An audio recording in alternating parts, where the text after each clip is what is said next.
Good morning.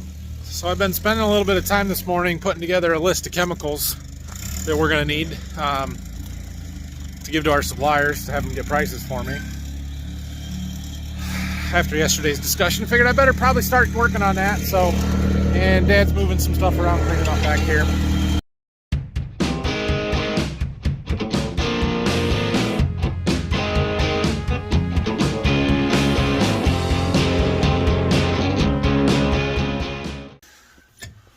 When Brock gets here in a little bit, we're going to work on changing oil and stuff in that combine. Until he gets here, I'm going to go work on my boards for my stairs a little bit more. Well, earlier this morning, I took all my sawdust from this walnut from yesterday that I collected out of the bag there. I mixed it up with some glue and filled in all the little cracks and imperfections, the knot holes, and that stuff. So now we've got to sand these boards off again now that that glue is dried up enough that it's hard. We'll hit it with the sander here and then we'll be ready for finish. Okay, got them all cleaned back up. I'm gonna let them sit for a little while. Some of the glue deep in the cracks that was a little thicker was not quite all the way dry yet, or it's just hasn't changed color. So we'll leave these on with the heat and go start working on our combine. It occurs to me that I never really bought filters for this combine, so I think most of them are the same as the old combine, but I guess we better go check that, huh? Well, I guess I'm not going to get a part number off the oil filter, am I? It's all painted. But I can get the fuel filter, so I printed off my filter list with the old numbers on it. Well, it's got all of our numbers, but for the 680. And I'm just going to compare them to what's on the machine, and then we can tell whether or not they're the same. Also, a little dirt down there yet. I'm gonna have to do a little more washing, but not today. Well, the air filters and one of the two fuel filters is the same. The other one is off by 1 digit. The last digit is a 9 instead of an 8. I don't know what that means, but it means what we have might work is it. So that's all that are up here. Good morning, Brock. Here we've got a hydraulic oil filter that looks the same, but we'll check the number. The cab filters are the same, and they're pretty dirty. This is the recirculating one from in the cab. It's dirty. Goes up there. Well, that's a nice little feature. They put a sticker with the part numbers on it right there for you. Nice. All right, well, all of them that I could get numbers off of or looked up and found, except for that one fuel filter that's just off by 1 digit, are the same. So we're good. So we put all those air filters back in so we can take this outside and run it. We're going to pull her out, run it for 5-10 minutes, get everything warmed up, and then bring it back in and drop the engine oil. Cleaning while we're waiting for the combine to warm up. Plus, Brock got our oil shuttle over there, so we got somewhere to put the used stuff. I need to get my floor sweeper from my seed warehouse down here. Screaming! Take that forklift out. We're gonna back her back in the shop. All right, so we're ready to drop the oil. There's a drain line that comes from the engine oil pan down right there into that bucket. So Brock's gonna go up there, or he's not. I'm gonna go up there and crack the valve. Somewhere down there. Let's see. I don't think you'll be able to see it no matter where I hold my phone. Right there. Okay, oil's flowing. We'll crack the dipstick to let some air in. How about that?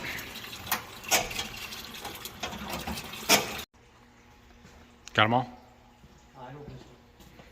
Okay, there's probably a couple of these we aren't actually going to use, but a few of the filters are pretty extended change interval, like this one. It's 1,500 hours, so we don't need that one. But most of the rest will go on. This one we won't change.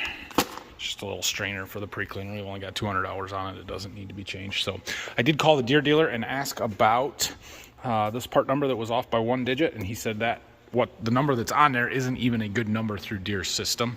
The 1.8 instead of 9 is the right number for it, and so we're good. All the filters from the old combine match up to the new combine, so that's good. So we'll let that sit there and drain for a little while Brock gets all these filters out and goes through and changes air filters and everything else. And we got to do the hydraulic ones yet, which there's only 2 that we need to change, so they're pretty easy to do. So back in the fall, when we still had the old combine, we were having some fuel filter issues or codes come up, and so we changed the fuel filters in the field one day. So we don't have any that are labeled S680, but these are the same part numbers. I'm pretty sure I'll double check this one. I know that one is, but we'll double check these. It's the same engine in the 9R as in the combine, so they use the same fuel filters, which means we can use those. They're the right numbers. We just have to get another set before we can change the fuel filters on the 9R. All right, I'm going to lunch. Brock's going to keep working in there and changing all those filters, air filters and stuff. And we'll pick that back up when we get back. He's got a camera, so let's see what he films. Also, Brock could go to lunch if he wants, but when he comes at 11, he usually either eats right before he comes or whatever, and doesn't take a lunch break when he's only working from 11 to 4, so that's why. So Nathan went off to lunch. He left me with the filters, told me to change whatever I can while he's gone. So we're gonna start with these air filters here. It's the primary and secondary air, engine air filters while the engine oil is still draining on the combine. So I'm gonna get the air hose, drag it up top, and we're gonna replace them. I'll show you how we do it. So this is the air filter. It has 2 of them in it. And they get pretty dirty pretty quick. This combine only has 200 or 250 hours on it, and it's filthy. Dust just flying off of it. That's the primary one, and this is the secondary one. Pretty clean. As you can see, the primary filter does a good job, but in here, it's filthy dirty. Got it all wiped down and blown out. Whew. I don't know if you can see, it is a lot cleaner. No dust on my finger. And we'll put the new filters in. They're right over there in the box. One more important thing that we do here is we take a paint marker and write down the date that we put the filters on and the hours that the combine has on it. So I'm gonna check, see how many hours the combine has on it. It is the 28th of December. So we're gonna write that on the filter, then we'll put it back together. And right here we go, I found it. The engine has 202.9 hours. So that's what we'll write on the filter and go about the day. Got the hours written on the filter. The pre-filter, or the secondary filter, is already in there, so we're gonna put the cap on and the engine filters are done. Now we're gonna change the engine oil filter. Right there it is. I usually make a mess doing this, so we're gonna blame it on Nathan when he gets back. I'll let you guys watch. Nothing too exciting. I'll be able to twist it off or not. That's why I put this up here.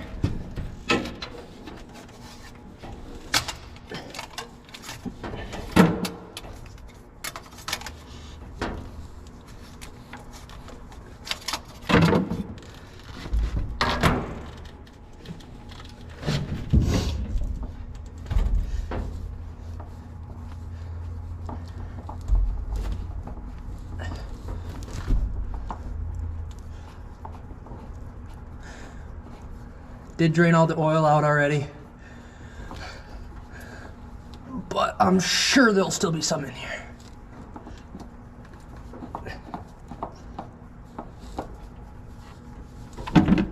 And there it is, yep. But looky there, Only a little on my hands. I'm pretty proud of that. Absolutely. On the new filter, we're gonna put a little oil around the seal to make sure it seals up to the metal.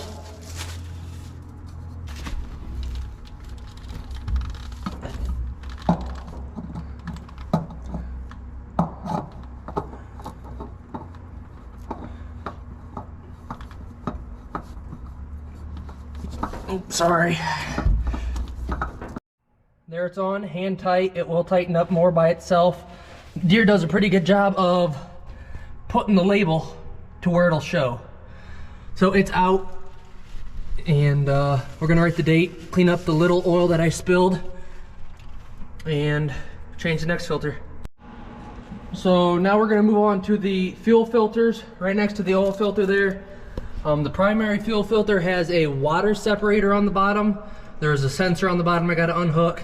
I did shut off the fuel tank to the filters, so it's not gonna keep feeding fuel to it. I have this here, but we gotta get that filter off and put the water separator on this filter before we can put it back, and then we'll change the secondary one once we get the primary one done. So I got that sensor off of the water separator. It's sitting back there now. There's a drain on the bottom of the oil filter, or not oil filter, sorry, fuel filter. And I am draining all the fuel out of it. Before I take it out of there, I'm draining it into this coffee pan here. Make it a little easier when we get it out.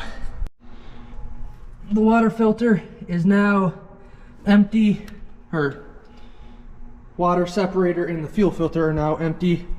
All the fuel in here, we're gonna discard of it and put the new fuel filter on. So I got the secondary fuel filter off, and it comes with a gasket here to sit in on top of the filter. We're gonna put this in some diesel to make a seal, then put it on. Should be easy. How we doing, Brock? We're getting there. You see an oil filter, fuel filters. Cool. So we got the secondary fuel filter in, date and hours written on. Now we gotta work on the primary. There it is. The water separator's over there. We'll wipe it out and put it on the filter. And it always impresses me how John Deere gets their labels to stick right out when it's perfectly tight, how they say you should have it. On that one, on that one. It's funny how that works.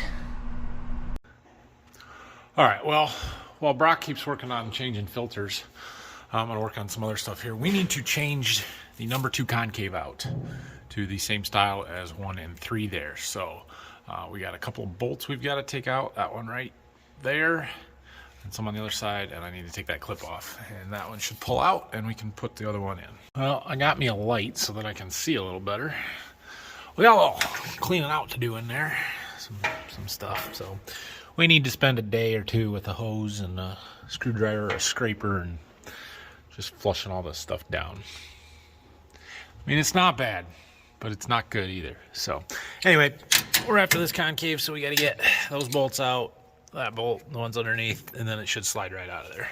Well, I've got all the bolts out, but it would appear I'm going to have to close the concave in order to get that out of there. So these rods here, basically they move that whole bar that those concaves are bolted to up and down, which opens and closes the clearance between the threshing elements inside there. And I've got it all the way open or all the way down right now for clean out purposes. And so I got to start turn the key on, turn the electrics on, and run this little motor to turn them up. Just missed it. I don't know if you can hear it. Nathan just turned the key on, and I opened the fuel tank. It's right there, the motor priming the filters. It just filled the water separator, so it's filling the filters now. And then I think we're gonna be ready to add oil. So I'm gonna clean all my mess up here, and we're gonna be adding oil. It's moving. See the gear turning. Pulling that up. Now I just gotta pry that one down. I think I'm gonna need a screwdriver or something. All that dirt is wedged in there and holding it in place. Well, this isn't easy here. I don't know. I've gotten it to move and come down, but there's a bunch of dirt packed in there. A lot of this stuff that was on there. And it's falling out, but I cannot get that to come loose. So I can pull it. So I cleaned my mess up top and I started putting oil in it, and no more's coming out of the hose, so I must have shut the right valve. We're just gonna leave that bucket there for a little bit though. It'll still be dripping out of the hose for a while. Probably leave a bucket there probably until we move it next, or at least today. But if we come up here, we have this hose pump that goes over there to those shuttles that have the oil in it, and right here on the handle, I don't know if you can see well, but it says how many quarts are going in. We need 45.5 quarts. We're at 4. It's been going for about a minute, so we're gonna be doing this for about 10-12 minutes and check it. Oh, that was a little difficult, but we got it out of there. So I'm not gonna put the new one in yet because I want to clean it first. So the oil's going in. We're just about at where we are at 40. So we're gonna stop it, see if we can see anything on the dipstick. If not, keep going. We are seeing a little on the dipstick, but we're gonna add a couple more quarts and check again. There we are, 44, 45, and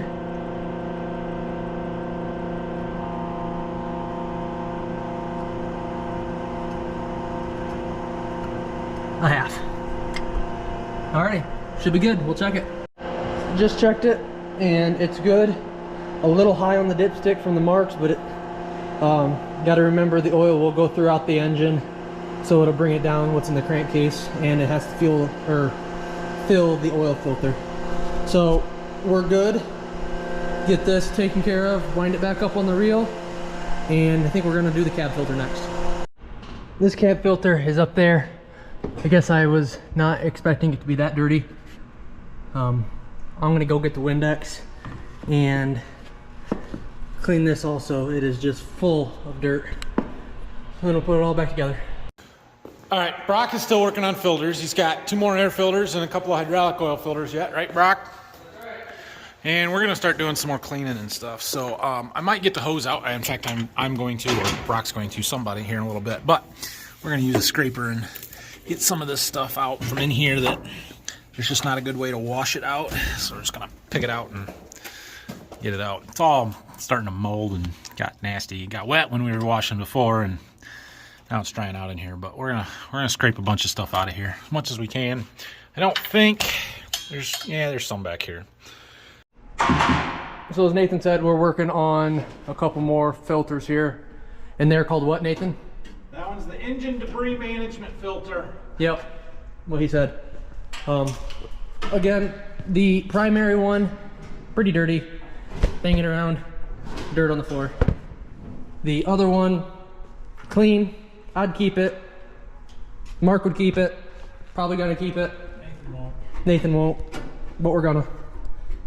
And we'll put the other ones in after we clean it out. I don't know if we're gonna blow that out. We'll probably just wipe that out with Windex, and then we'll clean this out. Filters are back in, dated, and the hours are written on them. Clean up this mess, move on to the hydraulic. Let's stand over his shoulder while he does this and make him nervous. My camera is gonna break. He's getting the hydraulic oil filters changed. That's gonna, you better go. Okay, here it comes. It's gonna drip a little bit. So the hydraulic oil that they put in from the factory is dyed red, and that is designed to help spot leaks and stuff when they're assembling everything, to make sure that they can catch it all. That'll gradually fade as we keep topping it off and adding hydraulic oil. when it gets low or we have leaks or whatever until we change the hydraulic oil, which I'll assume is a 1,000-hour change, maybe 1,500 hours. I don't know. It's not an annual thing, so we definitely are not doing it with 200 hours on the machine. Hey, your hands are red. You're gonna need a towel. Yeah. I'll get you one. Oh, you should have definitely used one. Now you got them both dirty.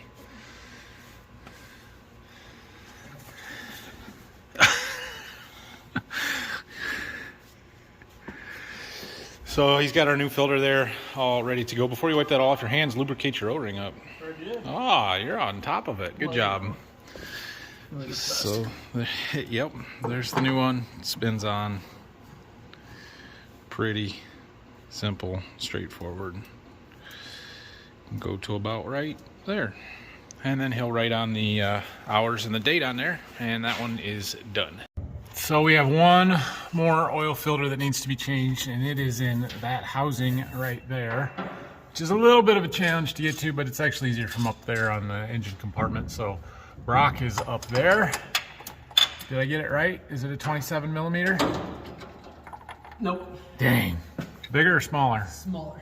Ooh, think it's a 24? Possibly. Well, I'll go get it for him.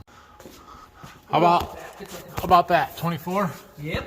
24. Okay. I tried to put an oil catch pan under there because, well, there's oil in it and it's going to come out. But can you get it on there? Yeah, it went on there, but I turned it. Just go one at a time. We might have to go with the smaller one. Yep. Do you have a 3/8 at 25? Let's see. Go and get him tools, and then he gets it before I can hand it to him. But I'm gonna work that wrench before I thread this up too much. Then I won't get it together.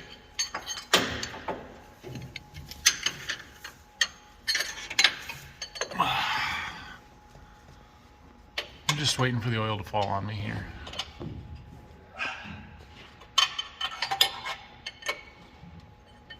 Don't strip that nut. It's loose. I understand, but can you turn it by hand? No, I can't. There's a wire harness that's going to be in your way. Oh yeah, they missed a spot on the paint.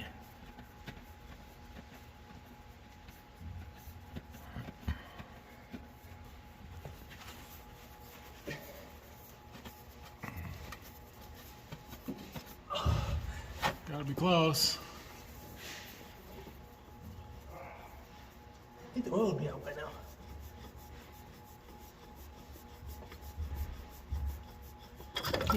Oh, Andy got me. Thanks, Brock. Oh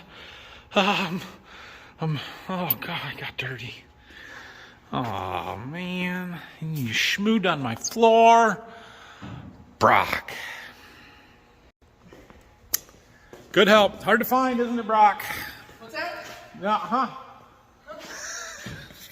It's a good help. It's hard to find. Yeah.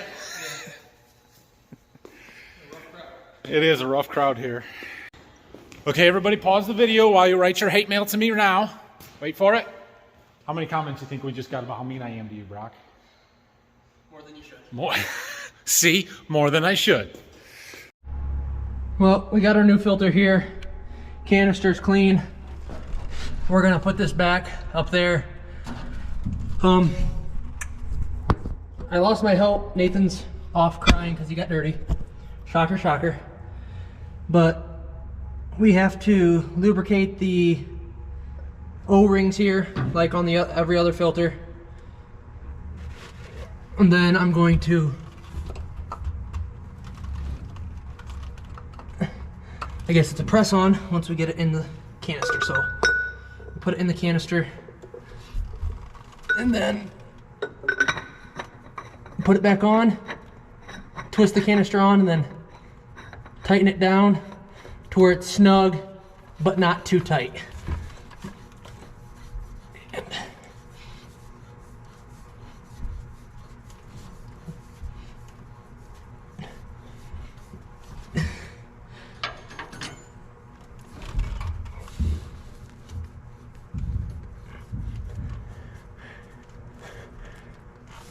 We got a little lightly painted mark there.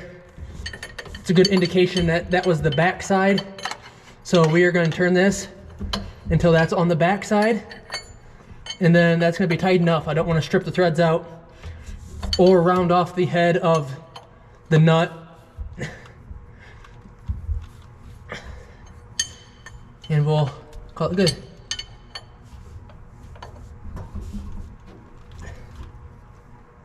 Done crying? Yeah. Got me dirty. Yeah. The first for everything. All right, Brock is done changing filters. So I want to get the hose out and do a little bit of cleaning. We're gonna try and get some of this stuff down in there cleaned out, flushed down. So it's a little slow, but it's easy stuff. You just sit there and hose and rush the water out and onto the floor so that it is not in the combine anymore, right? So you do that. I'm gonna go work on staining my stair treads. Since Brock's doing such a good job filming for me, I got way too much footage today. We're gonna be super long again, so we'll just let him work and I'll go do my thing and we'll check in with you guys later. Well, those came out pretty dang nice, didn't they? Very nice indeed. I was gonna put a second coat on, but from the looks of it, I don't need to. Those are like perfect. So they need quite a dry time. 72 hours it says before you put any sealer on, polyurethane. So we're gonna have to let them sit here for a while. But yeah, them are gorgeous. Just beautiful boards. So in the half an hour that I've been in there, this happened. I guess it's gonna snow. So Nathan's actually being nice to me for a little bit and letting me do something else with it to clean the combine. So we're going to go over to the 8430 that has the small 512 5-shank ripper on it that I was using the other day, and we're done with it. If we are going to do any more tillage, primary tillage, we're not going to use that. We're just going to use the big tractor and then focus on tilling corn stalks. So we're going to park it and get the tractor put inside, because as you can see, it's snowing out and it's snowing pretty good. Well, I didn't film it. It's cold. I wanted to do it pretty quick, but the ripper is unhooked. We're putting this tractor inside to let it thaw out and get it out of this weather. Nasty out. Very nasty. We made it in the shop. We're in. We're gonna call it good. Shut the tractor off, shut the door, kind of keep some heat in the shed, and move on to the next project. Oh my goodness, you're not getting too dirty, are ya? No, man, this is the easy job, I told you. Well, that seems like a good job for you. So, the next project and the last project for the day for me. Mark told me that the 4020 is leaking fluid out of the rear tire, the right rear.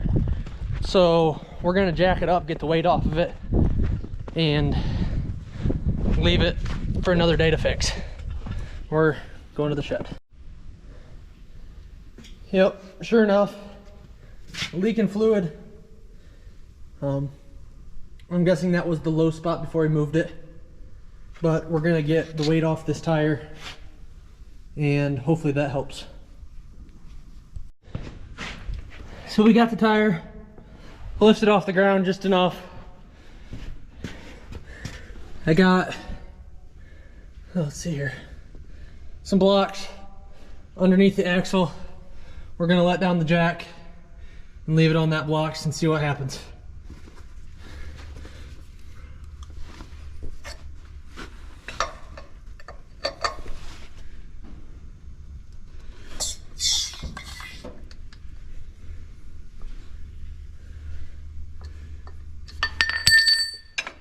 Well, the weight's on the Piece of wood now. Tractor didn't fall. Good deal. Okay, well, Brock went home. It's after 5 o'clock. He did go out and unhook the disc. Oh yeah, I'm sure you've already seen that because Brock filmed it for me. So I got to get this stuff off there. So thanks, Brock, for doing all that. Appreciate it. And we spent some time washing in here, trying to flush out the inside, and it's better than it was. It's just kind of a slow process. So Brock's coming back tomorrow. We're going to take the chains off, that big unloading auger drive chain, the feeder house drive chain that's over here, and the tailings drive chain, and get them lubed up, cleaned up, and check everything out. We've got a little bit of work to do on the unloading auger drive chain there. That tensioner arm is bent, and so we've got a new one here, and we're going to put that on. That was a warranty deal, so they need the old one back. So anyway, that's the plan for tomorrow. Cleaning and chains and keep working on this. Really, by the end of the week, we could be done with the combine if we wanted to be. We got to shine the outside up and clean the cab up, and then we're pretty good shape here. I am gonna head home as well. I'm gonna go check on my boards, and we've had a couple of inches of snow already since we started doing that, so it's quite snowy here. But anyway, thanks for watching today. Have a great rest of your day, and I will see you guys again tomorrow.